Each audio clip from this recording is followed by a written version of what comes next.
लोग बातें काहे गाड़ी बता दो बबुआ, लोग बातें काहे गाड़ी बता दो बबुआ। राम जी से पूछे जनकपुर की नारी बता दो बबुआ, तू बता दो बबुआ, लोग बातें काहे गाड़ी बता दो बबुआ, लोग बातें काहे गाड़ी बता दो बबुआ।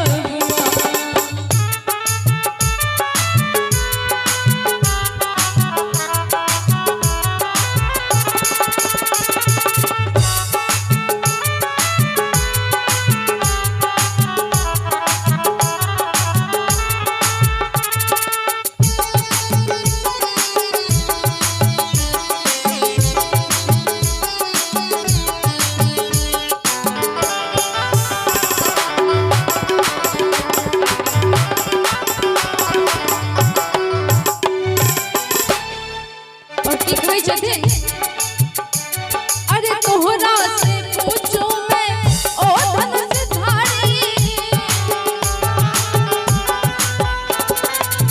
तोहरा से पूछूं मैं ओ धनुषधारी, एक भाई गोर काहे, एक भाई गोर काहे, एक काहे गाड़ी बता दो बबुआ, तू बता दो बबुआ, लोग बातें काहे गाड़ी बता दो बबुआ, लोग बातें काहे गाड़ी बता दो बबुआ।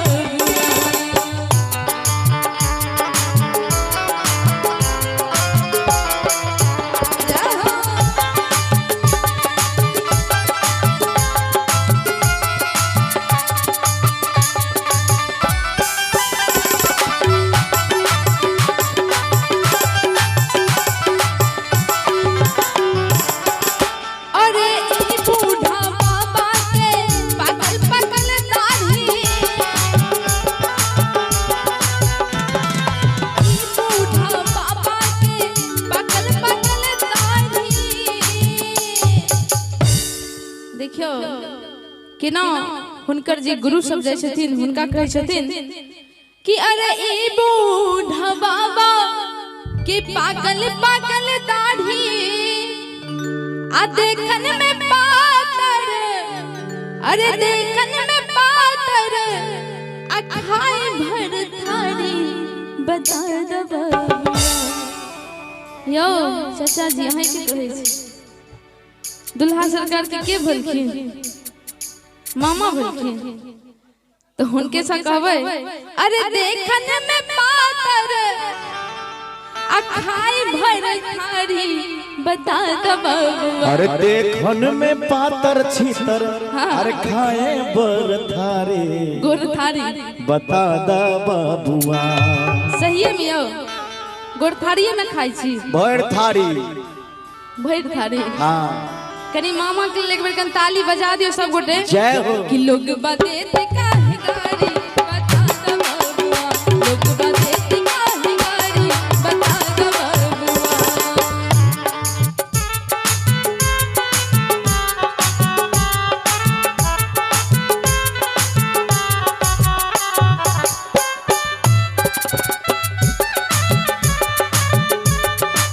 जय हो जय हो।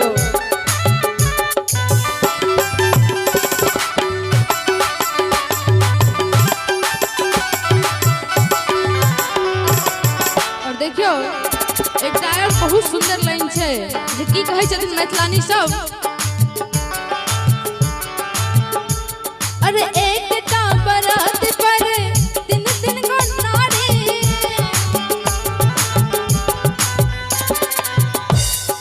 राजा दशरथ जी कैलन होशियारी, राजा दशरथ जी कैलन होशियारी, एकटा बरात पर तीन गो नारी। दुल्हा सरकार के पप्पा जी कहाँ छथिन यो, कहाँ छथिन? पापा जी है कुर्ता कुर्ता कुर्ता में लाल कुर्ता में। अच्छा वह छथिन जी रुदल यादव जी। अच्छा हाँ तेनु कैल छथिन? नहीं नहीं मतलब व्यवस्था में लागल छथिन। व्यवस्था में छथिन रुदल बाबू बउआ के पापा जी ये साक्षात। अरे एकटा मराद पर जय हो आ तीन तीन गो नारी यो क्या गो कनिया छ अहाँके एके गो हाँ हाँ से अहाँ के मन की हमरा बुझाइल 3 गो हेथिन का नहीं नहीं आहिरो बाल मिथिला के बेटा छथिन ने यो तो वो मिथिले के बेटा रहथिन जी तो लेकिन अब गांव घर में दोसर लाइन छै अच्छा 2 गो से 3 गो नहीं लेकिन हम सब तो कलाकार छी हम सब तो किछ कह सकै छी जरूर कहबै अरे एकटा मराद पर आ 3 गो नारी बता द बबुआ जय हो तू बता द बबुआ लोग बदेत काहे गारी बता द बबुआ लोग बदेत काहे गारी बता द बबुआ राम जी से पूछे जनकपुर की नारी बता द बबुआ तू बता द बबुआ लेकिन एक बार सब गोटे ताली के साथ देखा कि लोग बदेत काहे गारी बता द बबुआ लोग बदेत काहे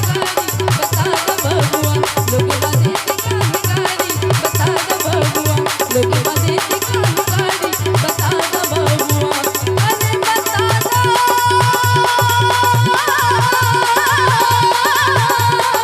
द बबुआ अरे बबुआ